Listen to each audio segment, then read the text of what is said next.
Deputado Sérgio Lubac, que preside neste momento a ordem do dia. Presidente, só para retificar, ele infartou, tá? Eu falei, ele matou, não, ele infartou.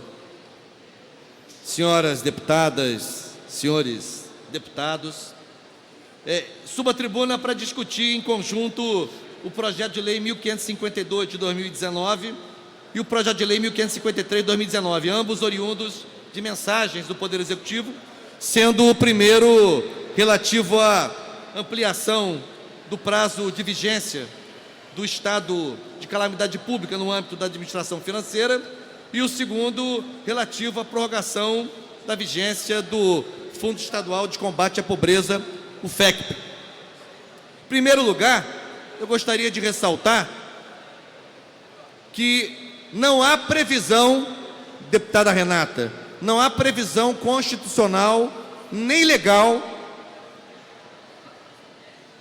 no arcabouço legislativo brasileiro sobre estado de calamidade pública na administração financeira. A calamidade pública inscrita na legislação brasileira se refere a catástrofes naturais. Deputado Carlos Mink, que foi ministro do Meio Ambiente e atuou de forma preventiva em vários aspectos relacionados à nossa preservação ambiental. Pois bem, então é bom lembrar que isso já é uma invencionice.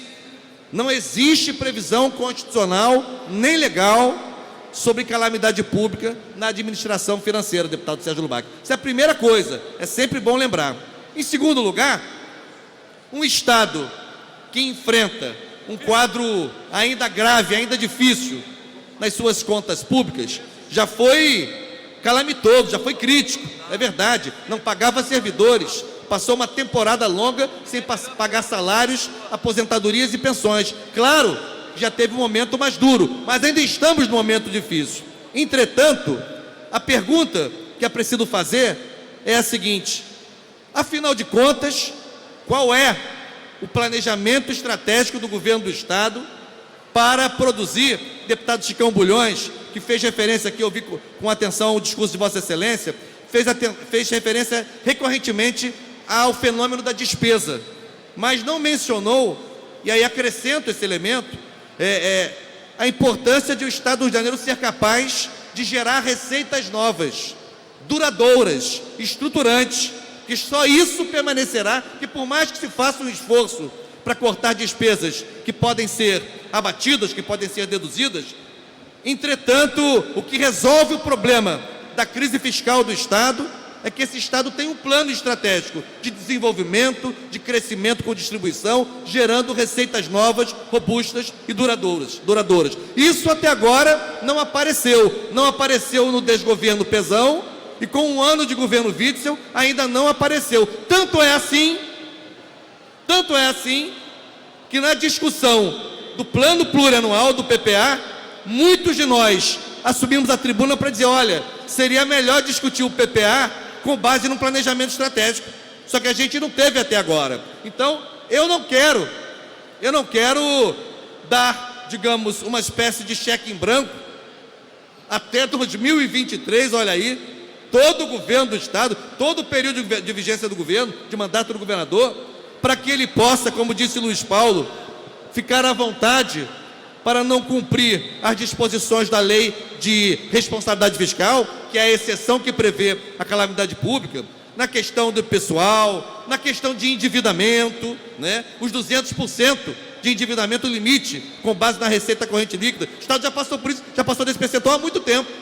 Então eu não quero subscrever este cheque em branco, mais ainda quando percebo o governo querendo ir além do que disciplina a lei de responsabilidade fiscal, pretendendo talvez, aqui eu acho que foi o Flávio que mencionou, pretendendo talvez descumprir vinculações constitucionais.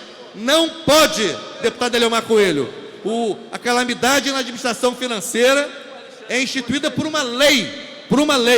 As vinculações constitucionais são instituídas pelo dispositivo constitucional. Portanto, não pode o governo do Estado pretender se desvencilhar das vinculações constitucionais com base no regime de calamidade pública, porque é uma lei ordinária.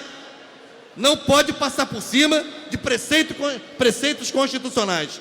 Isso dito, eu quero avançar, deputado Sérgio Lubac, já dizendo que meu voto, por enquanto, é contrário, a não ser que se possa fazer uma negociação com o governo, não apenas em relação ao prazo da vigência da calamidade pública, em relação também a compromissos formais do governo com o cumprimento das despesas vinculadas em áreas como educação, como saúde, como ciência e tecnologia, como habitação popular. Aí a gente pode começar a discutir. Segundo aspecto da minha discussão, que já fiz um pouco dando parecer pela Comissão de Ciência e Tecnologia, que é em relação à prorrogação do FEC. Não há problema. Quanto à prorrogação do Fundo Estadual de Combate à Pobreza até 31 de dezembro de 2023, não há problema. Entretanto, eu quero destacar, ele mandou a mensagem do FEC, o governador mandou a mensagem do FEC, deputado Rosenberg Reis, depois de ter enviado a mensagem relativa à lei orçamentária anual. Na mensagem em que ele mandou a lei orçamentária anual, ele prevê uma arrecadação de 4,7 bilhões de reais para o FEC. Portanto, é uma previsão que não contava com aumento de imposto. E são os dois pontos que eu quero discutir. Eu acho perigosíssimo que a prorrogação do FEC seja pretexto para o governo do Estado aumentar a alíquota de ICMS para consumo de energia elétrica e para consumo de serviços de comunicação. Acho grave, acho muito grave, porque isso inclusive atinge esse consumo acima de 400 kWh. Eu ontem conferi a conta, Luiz Paulo, da minha casa. No último mês deu 335 kWh meu consumo. Então, 450 kWh, um pequeno empreendedor, um pequeno negócio, uma pequena indústria, um pequeno comércio estará sobretaxado em mais 2%. Em mais 2%. Essa taxação hoje já é de 28 mais 2, já é de 30%. Nós vamos meter mais 2% como contrapartida da prorrogação do FEC. Eu não quero assinar esse aumento de tributos. Eu não quero assinar. E mais, em relação ao Fundo Estadual de Habitação de Interesse Social, deputado Lubac, deputado Maxi Lemos, que em seu governo em Queimados teve sensibilidade para com a política de habitação popular. O Rio de Janeiro tem um déficit habitacional hoje que gira em torno de meio milhão de residências faltantes. Isso significa algo em torno de 2 milhões a 2 milhões e meio de pessoas, de irmãos e irmãs fluminenses que não têm moradia digna, não têm direito, não têm acesso ao direito constitucional à habitação. Então o governador também não pode pretender, em primeiro lugar, se livrar dos 5% do FEC, porque ele tentou se livrar. Se não fosse pressão desta casa, ele teria mantido a sua proposta sem 5% de vinculação ao FEC. Só que ele quer ter a possibilidade, deputado Luiz Paulo, de em não cumprindo os 5%, não ser imputado. Não, senhor. Ele precisa ter, e isso tem que constar na lei, de prorrogação do FEC, quais são as imputações cabíveis ao governador, caso ele descumpra os 5% do FEC vinculado ao Fundo Estadual de Habitação de Interesse Social. E mais, também não é razoável que, a pretexto de prorrogar o FEC, o governador pretenda dar um calote de mais de 700 milhões de reais, que é o passivo de recursos que deveriam ter ido para o FEIS e que não foram. Isto é calote.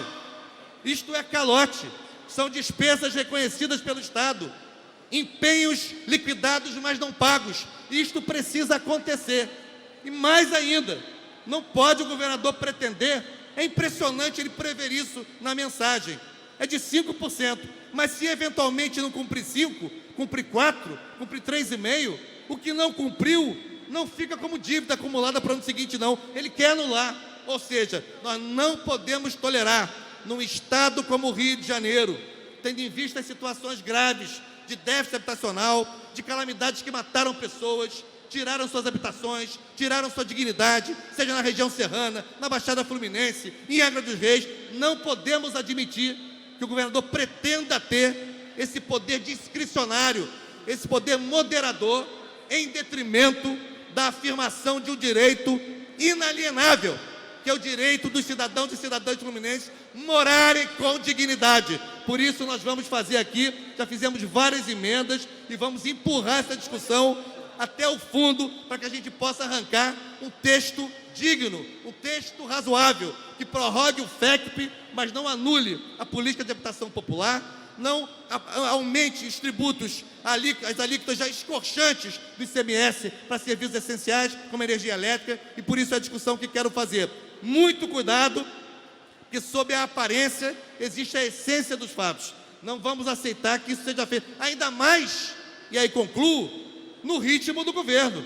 Se o governo do Estado tivesse tanto zelo e tanta preocupação com essas matérias, teria feito com que chegassem aqui na casa antes da gente discutir a lei orçamentária anual, antes da gente discutir o PPA, e no entanto, essas duas matérias chegaram antes. Por isso, faço aqui essa discussão, não aceito como pretexto que se contorne os recursos destinados à habitação popular, e menos ainda que seja pretexto também para aumentar a alíquota de ICMS sobre a população, sobre quem empreende. Tem que taxar, é a renda do capital. Tem que taxar a riqueza, taxar a produção, taxar quem gera trabalho e renda, taxar as rendas do trabalho e taxar o consumo é uma lógica absolutamente inaceitável do ponto de vista da política tributária. Muito obrigado.